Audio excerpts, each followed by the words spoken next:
드디어 귀궁의 칠화가 다가오고 있습니다. 6화는 말 그대로 지옥의 입구였다고 할 수 있었습니다. 수기의 검은 토사물에 뒤덮인 열이 힘을 잃어버린 강철, 그리고 태중의 아이를 둘러싼 음모까지 숨 쉴 틈 없이 몰아쳤습니다. 하지만 칠화는 그보다 훨씬 더 위험하고 거대한 파장을 몰고 올 것입니다. 중전의 뱃속에 깃든 존재가 단순한 왕손이 아니었다는 사실이 서서히 드러나기 시작했기 때문입니다. 그것은 바로 신의 혼이었습니다. 만약 그 아이가 태어난다면 귀신도 인간도 심지어 신마저도 흔들릴 것이라고 예언되었습니다. 왕실 전체가 흔들릴 수도 있는 일입니다. 강철과 그의 동생 비비는 드디어 마주섰습니다. 둘 다 이무기지만 걷는 길은 정반대였습니다. 강철은 인간을 지키고자 했고 비비는 인간의 영혼을 빼앗아 승천하려는 길을 택했지요. 형은 아직도 저 인간들 위해 목숨 걸 셈이야? 비비가 차갑게 말하자 강철은 입을 다문 채 고개를 들었습니다. 난 열이를 지키겠다고 마음먹었어. 그녀가 살아야 이 나라도 너도 나도 살아. 웃기지 마. 형이 선택한 그 아이 하나 때문에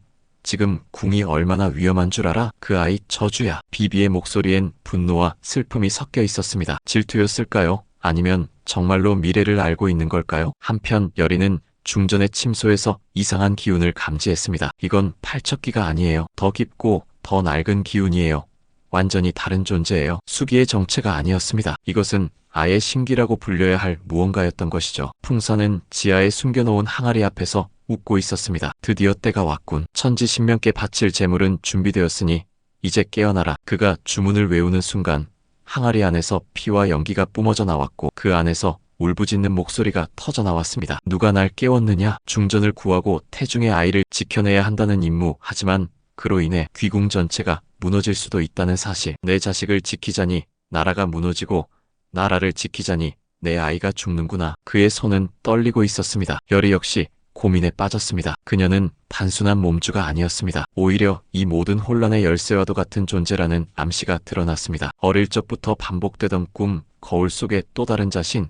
그녀는 알고 있었습니다. 이건 나 때문이야. 내가 그 열쇠인 걸 이제야 알았어. 수살기옥임은 열이 곁을 지키고 있었습니다. 귀신이지만 인간보다 더 인간적인 마음으로 열이를 걱정하고 있었습니다. 열이야, 넌 꼭 살아야 해. 넌 그냥 사람이 아니거든. 왕은 마침내 결단을 내렸습니다. 내 피를 제물 삼아 그 신기를 다시 봉인하겠다. 내가 그 책임을 지겠다. 강철은 그의 앞을 막아섰습니다. 안 됩니다. 주상께서 쓰러지시면 그 순간 모두 끝입니다. 그러나 왕은 조용히 칼을 뽑았습니다. 이것이 내가 지켜야 할 길이라면 피하진 않겠다. 그 순간 하늘에서 또 하나의 붉은 번개가 떨어졌습니다. 그것은 경고가 아닌 강림이었습니다. 왕의 피가 흘렀다. 열렸다. 문이. 중전의 침소는 붉은 기운으로 물들었고 태아의 심장은 인간이 아닌 존재의 박동처럼 울려 퍼졌습니다. 쿵쿵쿵. 그리고 열이의 몸에도 변화가 생기기 시작했습니다. 중전의 회임이 단순한 축복이 아니었음이 분명해졌습니다. 태중의 아이는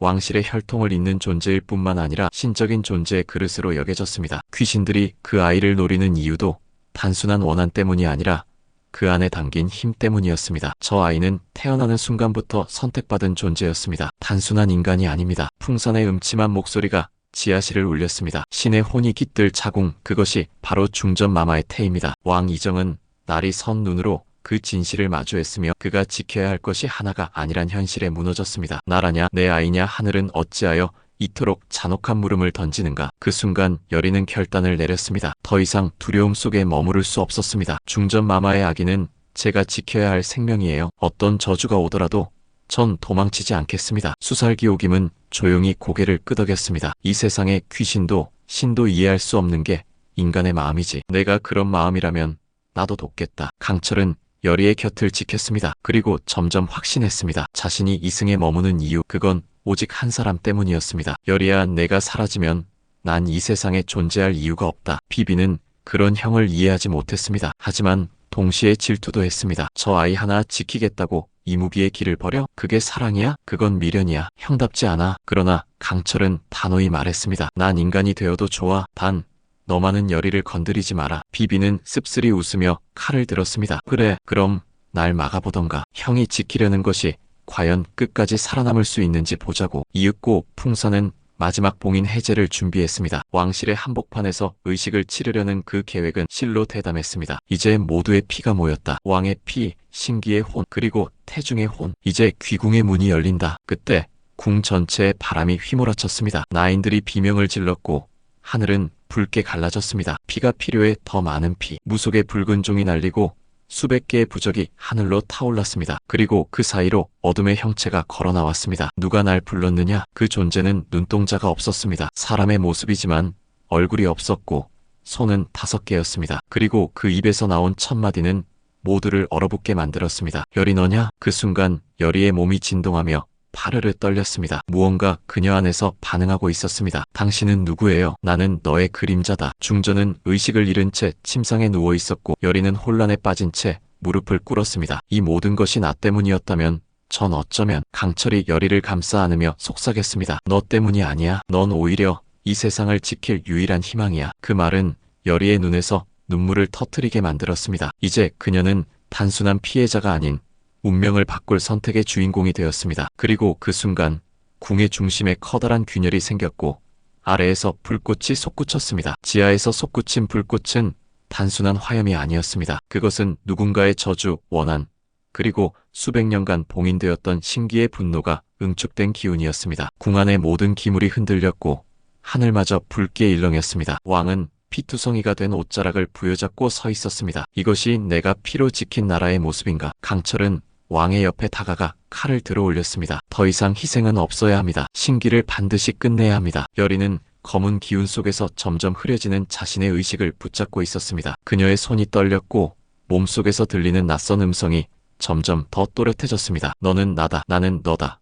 나를 받아들여라. 싫어. 난 너 같은 존재가 아니야. 거짓말이다. 넌 원래부터 나였어. 내가 없으면 넌 살아남을 수 없어. 그때 수살기 오김이 열이의 앞을 막아섰습니다. 물러서라. 그녀는 내 것이 아니다. 오김, 내가 왜 날 막는 거지? 우리 같은 존재가. 나는 이미 인간에게 마음을 주었다. 그래서 이제 인간의 편이야. 신기는 분노하며 오김을 날려버렸습니다. 하지만 그 틈을 타 열이는 자신의 내면에 있던 힘을 마침내 직면했습니다. 과거의 기억, 악몽, 거울 속의 또 다른 자아, 그 모든 것이 퍼즐처럼 맞춰졌습니다. 그래, 너도 나고 나도 너야. 하지만 나는 지금 선택할 거야. 누군가의 저주가 아니라 나 자신의 의지로 살아가겠다고. 열이는 눈을 감고 신기의 기운을 끌어안았습니다. 그 순간 궁 전체에 빛이 퍼졌고 풍선은 경악하며 외쳤습니다. 안 돼. 그렇게 해선 그 아이가 소멸해버려. 그러나 이미 늦었습니다. 열이는 눈을 뜨고 중얼거렸습니다. 내가 끝내겠어요. 이 저주도 이 악몽도. 그녀가 손을 뻗은 순간